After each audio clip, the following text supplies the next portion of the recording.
मारुति राया, किसे कहूँ बेटे का फैसला गलत हो जाए, माफी नहीं दी जाती, ना उसको समाज माफ करता है ना आपने। तो हम माँ बाप अपनी बेटी का फैसला कैसे गलत लेंगे? नहीं लेंगे मारुति राया, नहीं। और इसमें आपको मेरा साथ देना होगा, देना होगा, देना होगा।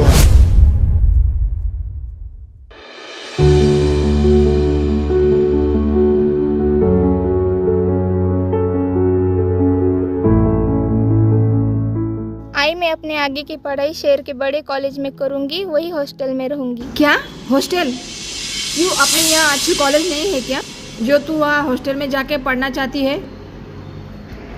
है, लेकिन वहाँ की पढ़ाई बहुत अच्छी होती है, अच्छी फैसिलिटी होती है जो यहाँ पर नहीं है। हाँ, वहाँ की फीस भी तो बहुत अच्छी है। तू कहीं नहीं जाएगी, यही रहेगी, यही पढ़ेगी। मैं अपना ग्रेजुएशन करूंगी तो किसी अच्छे कॉलेज में, वरना मैं नहीं पढ़ूंगी। जिद मत कर गीता, दिन ब दिन तेरी जिद बढ़ती जा रही है। अभी तूने जिद करके इतना बड़ा फोन लिया, तेरे बाप ने खुद के लिए चप्पल नहीं खरीदी, पर तेरी जिद के आगे तुझे मोबाइल ला कर दिया। कहाँ से लाएंगे इतना खर्चा? बस हो गया तेरा। वो मैं कुछ नहीं जानती, मैं पढ़ूंगी तो किसी अच्छे कॉलेज में, वरना मैं नहीं पढ़ूंगी।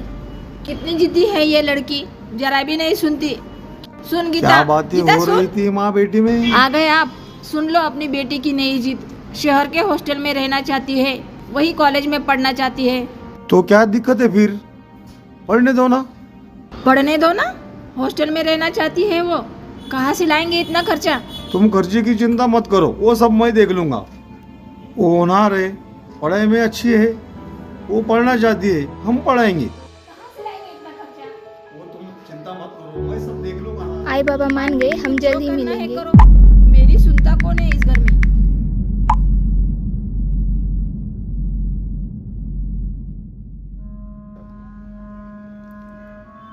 टाइम पे ब्याज देने का। तुम्हारा 20 का बाकी है, तुम्हारा 25 का। क्या? चलो वट लो अभी।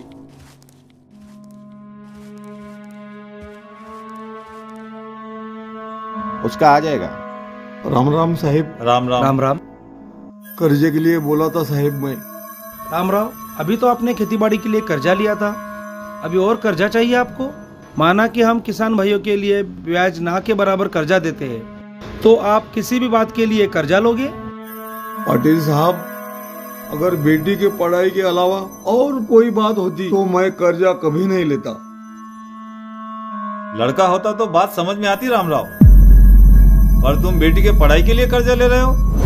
अरे बेटी तो उस फूल की तरह होती है जो खिलता तो अपने आंगन में है, पर चढ़ाया भगवान के चरणों में जाता है। हाँ, वो थोड़ी ना तुम्हें पति के घर रह के कमा के देगी। समझदार बनो, नादान नहीं। अरे अपने यहाँ भी तो अच्छे स्कूल कॉलेज है, उसे घर पर ही अच्छी शिक्षा दो। ससुराल में कैसे रहना है ये सिखाओ। बेटी के ससुराल से ही तो माँ बाप इज्जत कमाते हैं। बरोबर बोलता पाटिल साहब तुम्हें।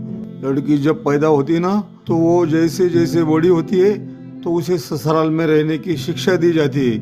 घर के बड़े बूढ़े हर वक्त ज्ञान देते रहते हैं, लेकिन लड़कों को कोई नहीं सिखाता अपने पत्नी से कैसी बात करनी है, उसके साथ जिंदगी कैसी गुजारनी है, उसकी इज्जत कैसी करनी है, हमेशा उसके साथ खड़े रहना है, ये कोई नहीं सिखाता पाटिल साहब। पाटिल साहब, बहुत सी लड़कियां आज ससुराल के नियम और कानून को निभाते निभाते बर्बाद हुई है, ये मैंने देखा है। वो अंदर से टूट जाती है, उसे हर पल एक ही ख्याल रहता है, अपनी माँ बाप की इज्जत का, लेकिन उनके पति उनको प्यार भरी नजर से देखते तक नहीं, उसकी इज्जत तक नहीं करते, हमेशा घर वाले की साइड लेते हैं, पत्नी को पैर की जूती समझने लगते हैं। पाटिल साहब, नौकरानी की तरह उस पर रौब झाड़ते, जैसा मैं कहूँ वैसे किया कर, वरना घर से निकाल दूंगा। पत्नी बहू को मजबूर किया जाता है।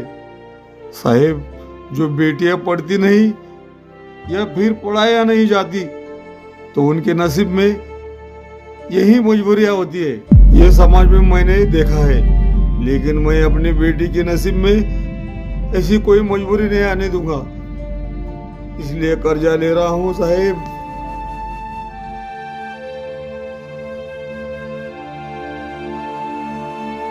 यार रामराव, आपने तो भावुक कर दिया। मेरी भी 2 बेटियां हैं और मैं आज आपसे सीख ले रहा हूँ। मैं तो कहूँगा कि हर बेटी के माँ बाप को आपसे सीख लेनी होगी। बेटी के लिए जैसी सोच रखोगे, बेटी के नसीब में वही सोच जाएगी। तुम्हें पैसे मिल जाएंगे। धन्यवाद साहेब। शाम को इन्हें पैसे दे देना और पेपर साइन करवा लेना। लेकिन याद रखना रामराव, टाइम पे नहीं मिला तो तुम्हारी जमीन पर हमारी फसल होगी। घबराओ नहीं। कब्जा नहीं करेंगे। तब तक फसल रहेगी जब तक ब्याज और असल वसूल नहीं हो जाता। क्या करूं, मेरी भी 2 बेटियां हैं। उनके एजुकेशन का खर्चा कहाँ से आएगा? इसी धंधे से तो आएगा। शाम को पैसे मिल धन्यवाद जाएंगे, साहब। पेपर साइन करवा देना। आइए बहुत आप। धन्यवाद। जय सिया सिया राम।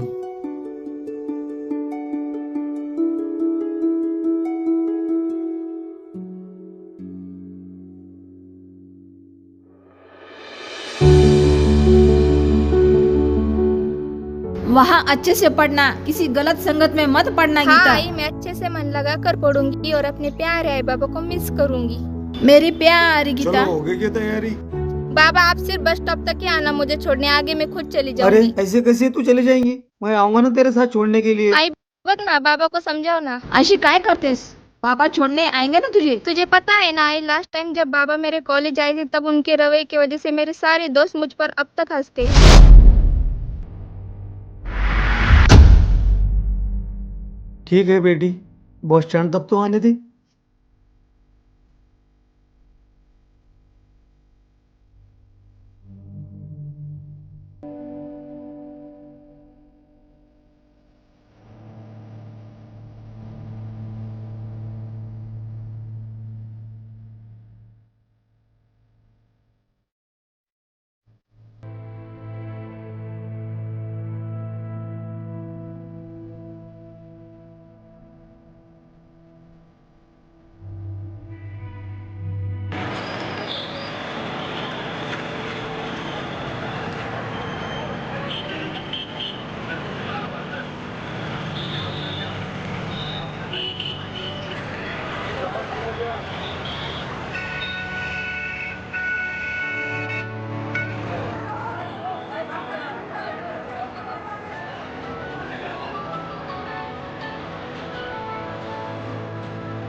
बाबा आप सिर्फ बस स्टॉप तक ही आना मुझे छोड़ने, आगे मैं खुद चली जाऊंगी। के रवैये की वजह से मेरे सारे दोस्त, बाबा आप चले जाओ, रोने की जरूरत नहीं है। के रवैये की वजह से मेरे सारे दोस्त मुझ पर अब तक हंसते हैं।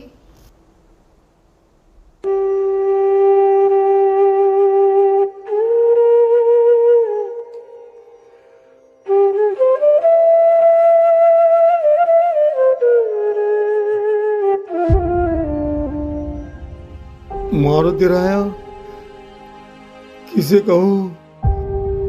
जब बच्चा रोता है तो सबको पता चलता है, लेकिन जब माँ बाप रोते हैं ना, किसी को नहीं पता चलता, क्योंकि वो कमरे में रोते हैं।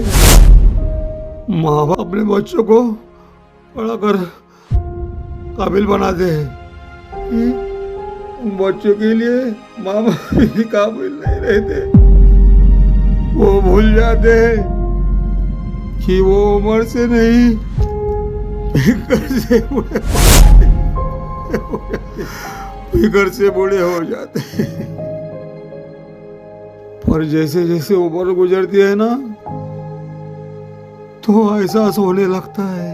अपने माँ बाप हर चीज के बारे में सही कहते थे, पर हमने उनकी कभी बात मानी ही नहीं। बेटी का फैसला अगर गलत हो जाए तो माफी नहीं दी जाती, ना उसको समाज माफ करता है ना अपने। और अगर बेटी की जिंदगी में माँ बाप का फैसला गलत हो जाए तो बेटी का नसीब ही खराब है, ऐसा कहा जाता है। मारुति राया, हम माँ बाप अपनी बेटी का फैसला कैसे गलत लेंगे? नहीं लेंगे मारुति राया, नहीं।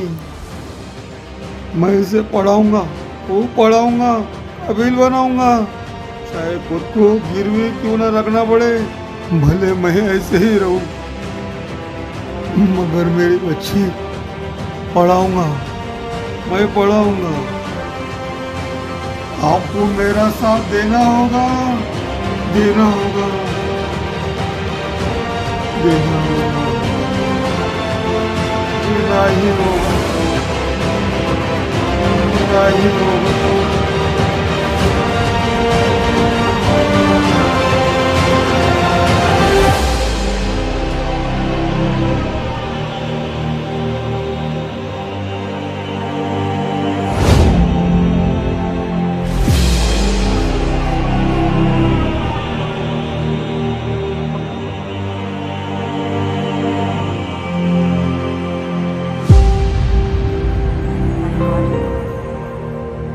आ गए आप? कहाँ रह गए थे?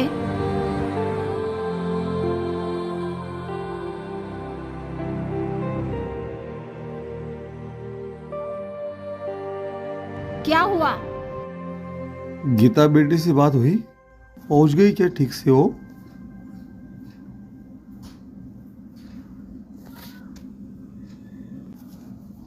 आप खुद ही पूछ लो। लाओ फोन दो मुझे। फोन क्यों? सामने से ही पूछ लो। सामने से? गीता बेटी, गीता?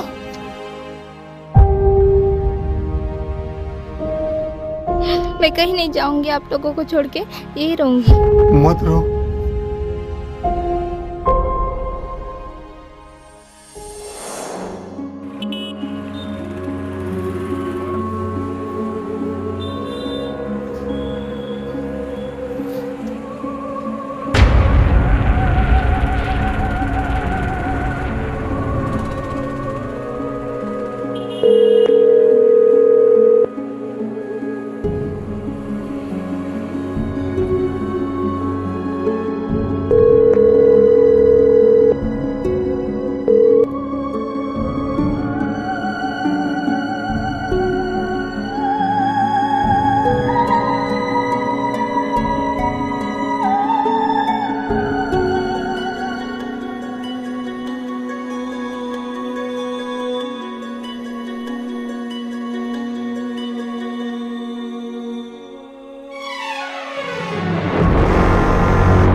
उसी का है यार, बहुत तंग होती। उठा के बात तो कर।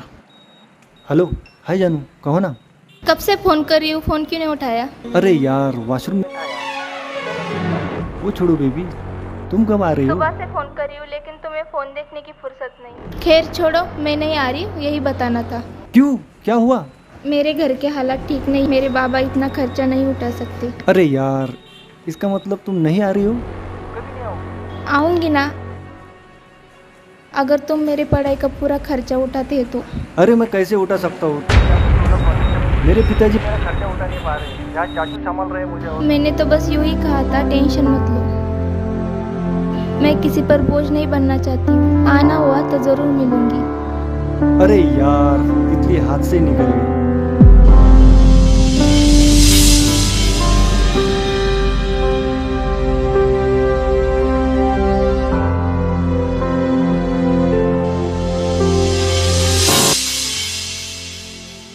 समस्या हमारे जीवन में बिना किसी वजह के नहीं आती।